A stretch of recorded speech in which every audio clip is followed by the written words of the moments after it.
This morning, we continue to mark the one-year anniversary of Hurricane Helene. The storm created devastating winds, rain, and floods, destroying the lives of many in its path. Our Ben Thompson joins us again. He is live in Boone this morning, where we are hearing more stories of survival. Ben.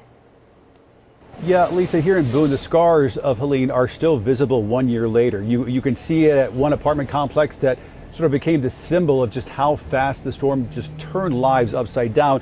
And you can also see it at a popular landmark a lot of folks grew up going to. This morning, WCNC Charlotte's Richard Devane live in Blowing Rock at the Tweetsie Railroad with both of those stories this morning. Richard. Yeah, good morning to you, Ben. Good morning, Lisa. Good morning, Megan.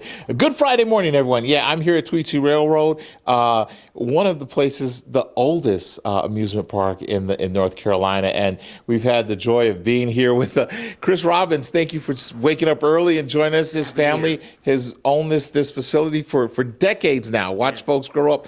When Helene hit, we spoke about the fact that it hit you guys hard last year. It was very hard. Yeah, we had to let everybody go because we were shut down for all of October and didn't know when we were going to reopen. The power was out. People were hurting in the area. Just didn't know what was happening. We did manage to open for the Christmas event. And one of the things that people don't even realize, the effects of the fact that so many students work here through the seasons, correct? And how tough was that? Well, tough on everybody. A lot of students work here. A lot of people who live in the area work here, and it was just tough on everybody. And couldn't get around. It was just a very, very difficult time. And speaking of not just getting around and how tough it was, one couple we spoke to, as we look at video, actually lives at the Bavarian Village Apartments. That's just behind the Walmart, the major area here in Boone. And they had to, as we take a look at the view from above, this is actually video that Ruben Wallace shot last year from his drone, showing the damage below at that apartment complex. Residents forced to evacuate as the water rose quickly throughout the complex. People lost everything they had in a matter of moments. You know, a year later, we were able to speak with a couple who still lives there. They say that the recovery has been slow, but they're thankful to have made it through. That's Pseudo Buffkin and Jaden Alamonte. They say they remember days without power, helping friends try to salvage what they could, and also losing some belongings to the flood. They also remember the challenge of trying to rebuild their lives.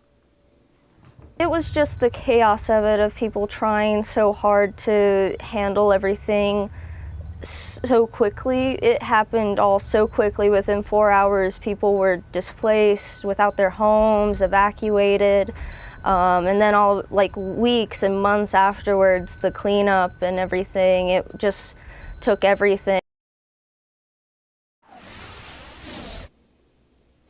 Yeah, and folks are still rebuilding, but Tweetsie is open. I want you guys to come out here, enjoy yourselves, because like Chris told me last half hour, he said, fun is relative.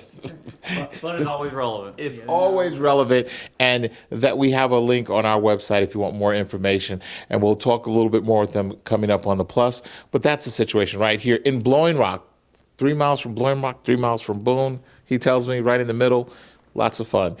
Chris is great. Thank you so much. And Ben, we'll send it back to you.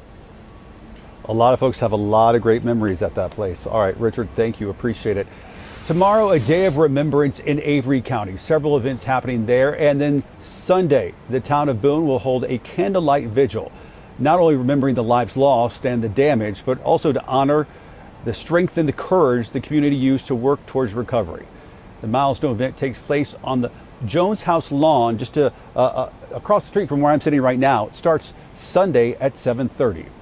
And our coverage continues through tomorrow, the actual 1 year anniversary of Helene. Keep it right here on WCNC Charlotte and over on WCNC Plus.